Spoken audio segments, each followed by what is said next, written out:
जय श्री महागणपति मित्रों। मैं आपका ज्योतिष मित्र प्रदीप शर्मा आप सबके सामने एक बड़े अंतराल के बाद काल पुरुष कुंडली लेकर प्रस्तुत हूँ। मित्रों, इस काल पुरुष कुंडली के माध्यम से हम ज्योतिष के एक महत्वपूर्ण विषय को समझेंगे। मित्रों, आपके स्क्रीन पर आप देख सकते हैं 12 राशियाँ एक तरफ लिखी गई हैं और दूसरी तरफ यह काल पुरुष की कुंडली निर्माण की गई है। सबसे पहले तो हमें राशियों की जानकारी कर लेनी है और फिर उसके बाद उनके स्वामी और कुंडलियों के 12 भावों की जानकारी करेंगे। मित्रों, आप देख पा रहे हैं 1 नंबर, 2 नंबर, 3 नंबर, इस तरीके से अंक लिखे गए हैं, कुल 12 अंक, और उनके सामने राशियां लिखी गई हैं। अर्थात 1 नंबर मेष राशि को दर्शाता है, 2 नंबर वृष राशि को दर्शाता है, 3 नंबर मिथुन राशि को दर्शाता है। उसी क्रम से चलते हुए 12 नंबर मीन राशि को दर्शाता है। अब हम कालपुरुष कुंडली की तरफ एक बार नज़र करें तो 12 भाव यहाँ पर आप देख पा रहे हैं, जिनमें 12 राशियाँ लिखी गई हैं। वहाँ पर हमने राशियों के साथ साथ राशि स्वामियों को भी लिखा है। जैसे 1 नंबर मेष राशि, उसका स्वामी मंगल हो गया। 2 नंबर वृष राशि, उसका स्वामी शुक्र हो गया। 3 नंबर मिथुन राशि, उसका स्वामी बुध हो गया। 4 नंबर कर्क राशि, उसका स्वामी चंद्रमा। 5 नंबर सिंह राशि, उसका स्वामी सूर्य। 6 नंबर कन्या राशि, उसका स्वामी बुध। 7 नंबर तुला राशि, उसका स्वामी शुक्र। 8 नंबर वृश्चिक राशि, उसका स्वामी मंगल। 9 नंबर धनु राशि, उसका स्वामी बृहस्पति। 10 नंबर मकर राशि, उसका स्वामी शनि। 11 नंबर कुंभ राशि, उसका स्वामी शनि। और अंत में 12 नंबर मीन राशि, उसका स्वामी बृहस्पति।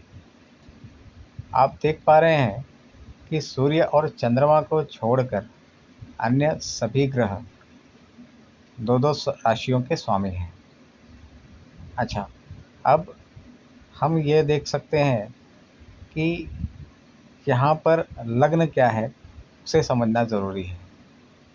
तो मित्रों, जहाँ पर 1 लिखा हुआ है वहाँ पर आप गौर करें, ल लिखा हुआ है। ल का अर्थ है लग्न। कुंडली कोई भी हो, यह जो भाव आप देख रहे हैं, यह जो घर आप देख रहे हैं, इसी को लग्न कहा जाता है। और इसी के अनुसार लग्न, फिर उसके आगे चलते हुए तृतीय भाव, उसके आगे चलते हुए तृतीय भाव, इस प्रकार यह 12 भाव कुंडली के होते हैं। दोस्तों, इस कालपुरुष कुंडली का सबसे अधिक उपयोग जो होता है वह चिकित्सा ज्योतिष के लिए होता है। सबसे अधिक उपयोग, कारण यह है कि इस कुंडली से हमें हर एक भाव से मनुष्य के शरीर के विभिन्न अंगों की जानकारी प्राप्त होती है। जैसे कि किसी को कोई परेशानी अगर हो, किसी शारीरिक अंग से कोई परेशानी है, किसी को आँख से किसी को अगर परेशानी है, पेट से किसी को परेशानी है, गुप्तांग से किसी को परेशानी है, यकृत से किसी को परेशानी है, शुक्राणु से किसी को परेशानी है,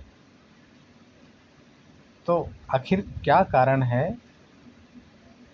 कि वो व्यक्ति उस विशेष अंग से परेशान है या उस विशेष रोग से परेशान है, कष्ट झेल रहा है। इसकी जानकारी क्या हम कुंडली से कर सकते हैं? बिल्कुल कर सकते हैं। और इसी की जानकारी हमें कालपुरुष कुंडली देती है। अर्थात कालपुरुष कुंडली से हमें अंगों की जानकारी हो जाती है।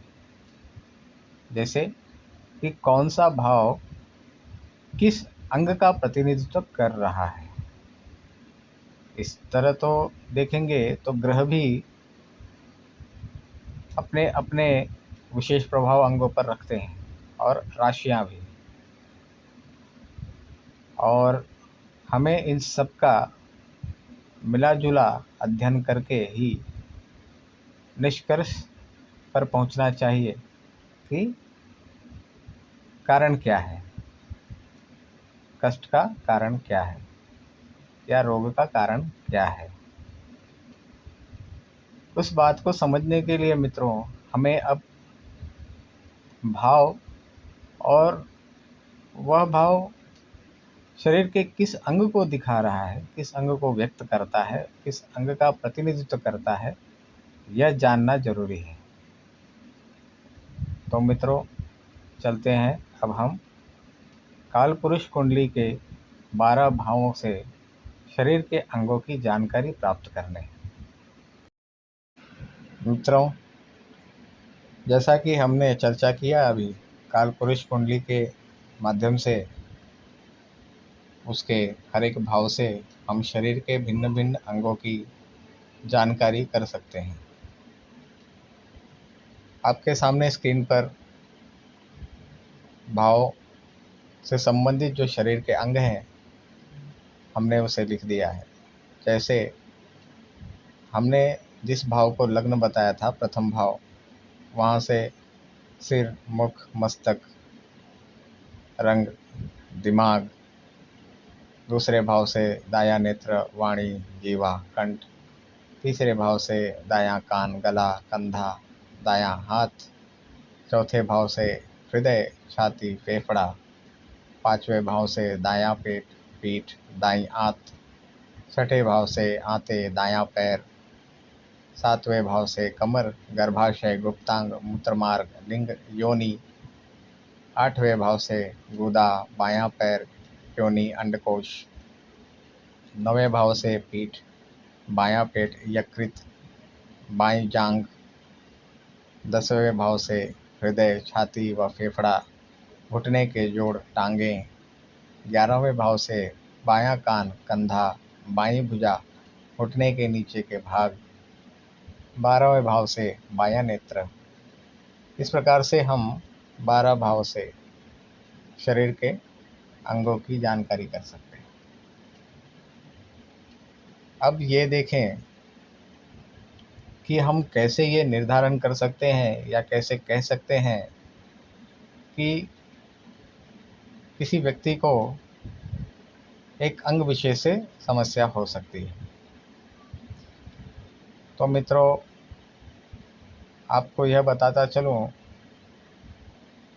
कि फलित ज्योतिष के लिए सबसे महत्वपूर्ण सिद्धांत ये है कि आपको यह देखना है कि भाव का स्वामी कौन है और भाव का कारक और भाव की स्थिति क्या है। मान लें कि तीनों ही जब पीड़ित होते हैं, जैसे भाव पीड़ित हो गया, भाव का कारक भी पीड़ित हो गया और भाव का स्वामी भी पीड़ित हो गया, तो निस्संदेह उस भाव से मिलने वाले फल नष्ट हो जाएंगे। अर्थात वहाँ से उस व्यक्ति को कष्ट मिलना है, उस भाव से उस व्यक्ति को कष्ट मिलना है और उस भाव से संबंधित जो अंग है वह अंग से उसे कोई ना कोई परेशानी अवश्य निर्माण हो जाएगी। साथ ही साथ मित्रों हमें यह भी देखना चाहिए कि उस भाव में कौन सी राशि स्थित है और राशि की प्रकृति क्या है, ग्रह कौन सा है और उस ग्रह की प्रकृति क्या है और वह ग्रह किसी दूसरे ग्रह के प्रभाव में कितना आ रहा है, ग्रह का बल कितना है। यह सारी जानकारी करने से हम यह कह सकते हैं कि समस्या कितनी गंभीर है। कैसी है, उससे छुटकारा पाया जा सकता है या नहीं पाया जा सकता। मित्रों, अब तक हमने कालपुरुष कुंडली और कालपुरुष कुंडली के अलग अलग भावों से संबंधित अंगों की जानकारी की, और हमने यह भी विचार किया कि किसी अंग विशेष से कष्ट कब हो सकता है, किस स्थिति में हो सकता है और उसके लिए क्या कारण हो सकते हैं। जैसा कि हमने चर्चा किया, भाव, भावेश और भावकारक